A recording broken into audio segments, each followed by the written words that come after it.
কিছু হাসি, কিছু আশা, কিছু মধু। Hey guys, welcome back to my channel. আশা করছি তোমরা খুব ভালো আছো আর আমরাও ভীষণ ভালো আছি।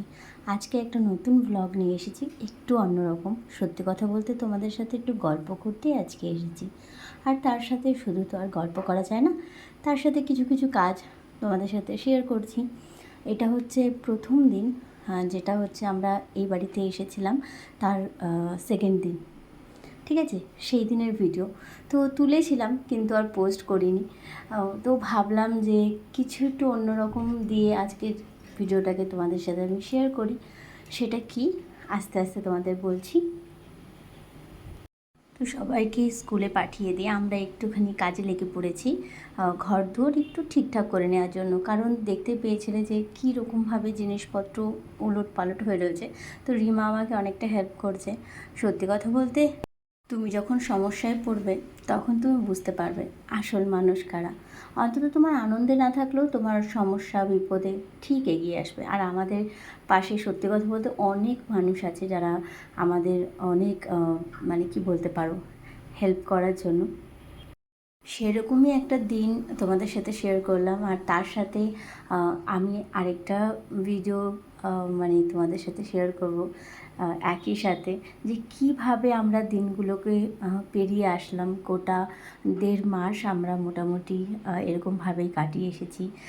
সেই দিনটা তোমাদের সাথে শেয়ার করার সাথে সাথেও আমারও অনেক কিছু স্মৃতি থেকে যাচ্ছে, যে কীভাবে এই বাড়িতে এসেছিলাম আর কিভাবে দেখতে দেখতে যাওয়ার দিনগুলো ঠিক হয়ে যাচ্ছে। আর ঢালাইয়ের দিনটাও খুব খুব কাছে চলে আসছে। এই কথাগুলো তোমাদের সাথে শেয়ার করব বলে আমি এই ভিডিওগুলো তুলে রেখেছিলাম। তো তখন আমি আর তোমাদের সাথে শেয়ার করতে পারিনি, খুব একটা ব্যস্ততার মানে মধ্যে দিয়ে যাচ্ছিলাম। তো এখানে চর্দি ভাই চলে এসেছে আমার হেল্প করতে। চর্দি ভাই রান্নার দিকে মানে চলে গেছে, কারণ ওখানে আমি এখানে রিমা ভিডিও তুলে দিচ্ছিল আর আমি ওখানে গেছিলাম জলের মানে সমস্ত কাজ করার জন্য। কারণ এখানে সব টাইমে জলে কাজ করতে হয়। তো তার জন্য দেখো আমি ওখানে সব মানে জলের কাজগুলো করছি আর চর্দি ভাই এখানে, ওই যে বললাম তোমাদের সাথে আজকে কোনো কাজের কথা না, শুধু গল্প করব। আর রিমাও এই ক্লিপটাকে তুলে রেখেছিল মানে ও এইখানে সমস্ত কিছু একটু ছোট ছোট করে চেষ্টা করছিল ভিডিও তোমাদের সাথে শেয়ার করার জন্য তুলে রাখবে। কারণ আমি কাজকর্ম করছিলাম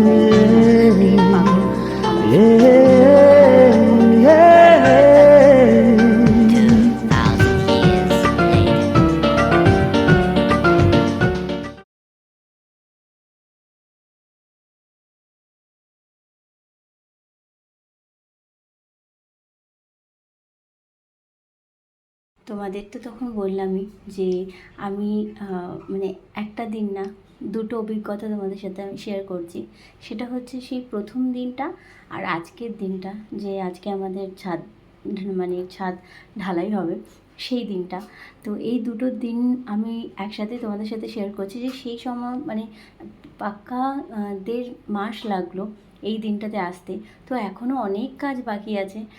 তো আজকে ঢালাইয়ের কাজ হচ্ছে। তো আমি এখানে মেশিন যে পুজো করে না, যে মেশিন ঢালাইয়ের জন্য নিয়ে আসা হয়, তো সেই মেশিন আমি পুজো করতে যাচ্ছিলাম। আর এই মায়ের দিকে ওদের বাড়ির থেকে ভিডিওটা তুলছিল।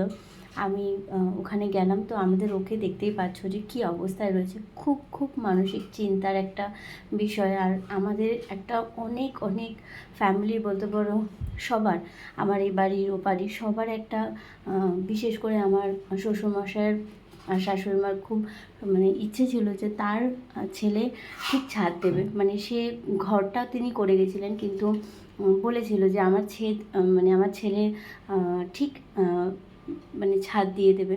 তো সেই দিনটা খুব মানে এত বছর পর আমাদের, মানে আমার তো বিয়ের 10 বছর আর আমার হাজব্যান্ডের কাজকর্ম মানে ব্যবসার দিক থেকে 20 বছর হয়ে গেছে। মানে 20 বছর পর সে ছাদ দিতে পেরেছে। আর এখানে দেখো মা বাবাও চলে এসছে। তারা এসেছিলো ওখানে 2 বছর মানে 10-15 মিনিট হয়ে গেছিলো, কিন্তু আমি জানতাম না। আমি ওখানে পুজো দিয়ে এসে এখানে দেখতে পাচ্ছি মানে রান্না করছিলাম। এখানে ভয়েসটা আমি দিয়ে দিয়েছি কারণ আমার তোমাদের সাথে অনেক কথা বলতে ইচ্ছে করছিল।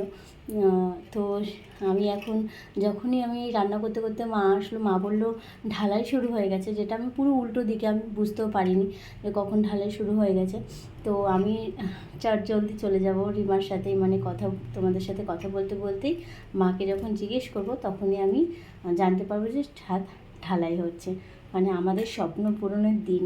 খুব আর অনেক মানুষকেও খুব মিস করছিলাম, কিন্তু যারা এসেছে পাশে থেকেছে তাদেরকেও আমি অনেক অনেক অনেক ধন্যবাদ, মানে ধন্যবাদ বলছি এই কারণে যে তারা আমার খুব নিজের, তবু একটা হয় না কৃতজ্ঞতা জানানোর একটা মানে ভাষা দরকার হয়, সেই ভাষাটাই হচ্ছে থ্যাংক ইউ, ধন্যবাদ, অনেক অনেক ভালোবাসা। এরকমভাবে তোমরা আমাদের পাশে থেকো, সাথে থেকো, আর আমিও চেষ্টা করব তোমাদের সকলের পাশে সব সময় থাকার। তো তোমাদের বলছিলাম যে রিমার সাথে যাব। তো এই দেখো আমাদের ছাদটা, মানে এখানে ছাদে আমাদের কাজ হচ্ছে, তখনও ছাদ ঢালাই হয়নি, ঢালাই হচ্ছে। এই দেখো আমাদের গেটের সামনেটা, এখানে সব ওই মেশিনটা রয়েছে যেটা আমি পুজো করলাম। তো ওই মেশিনে সমস্ত কিছু নিয়ে মানে আমি ভিডিওটা দেখছি আর আমার মানে সারা জীবনের স্মৃতি হয়ে থাকবে এই দিনটা, যে আমি কীভাবে মানে বাড়ির কাজকর্ম হয়েছিল। আর এটা হচ্ছে আমাদের শেষ মুহূর্ত, মানে আমি যখন ওই ছাদে মানে দেখলে আমি ছাদে ছিলাম, আর তারপরে হচ্ছে আমি গেছিলাম যখন কাজ কমপ্লিট হয়ে গেছে, একটু সময় পাইনি যাওয়ার। আর এখানে দেখো বাবা মাও চলে যাচ্ছে, দেখতে পেলে মাত্র মা বাবা চলে গেল। তো ঘর একদম ফাঁকা, রূপ রয়েছে ছোটো পিসির বাড়িতে, আর ছোটো পিসির বাড়িতে গেছে। আর এখন আমি সন্ধে দেব, চলেও এসেছি। কোথায় গেছিলে? কি করছো? বাঘের নখ পড়ছো? বাবা, বাঘের মতো করবে? হ্যালো, যা গেল।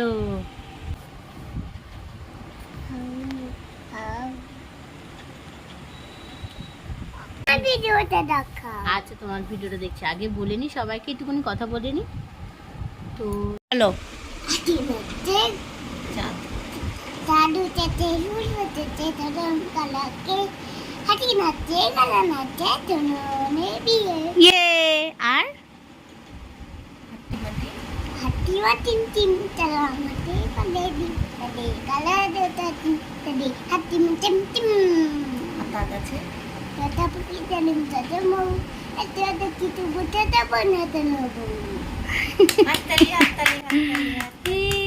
আনন্দ! সুন্দর সুন্দর কবিতা বলেছে, কি সুন্দর কবিতা বলেছে, তাই না? আমার ভিডিওটা দেখাও। দেখো, আর সবাইকে বলো আমার কবিতা কেমন লেগেছে বলো। আমার কবিতা কেমন লেগেছে বলো। কেমন লেগেছে বলো। কেমন লেগেছে বলো তোমরা একটু। ওর ওই ভিডিওটা আমার না তাহলে আজকের মতো ভিডিওটা এখানে শেষ করছি। আবার দেখা হবে তোমাদের সাথে আমার ভিডিওটা দেখাও নতুন একটা দিনে নতুন একটা ব্লগ নিয়ে।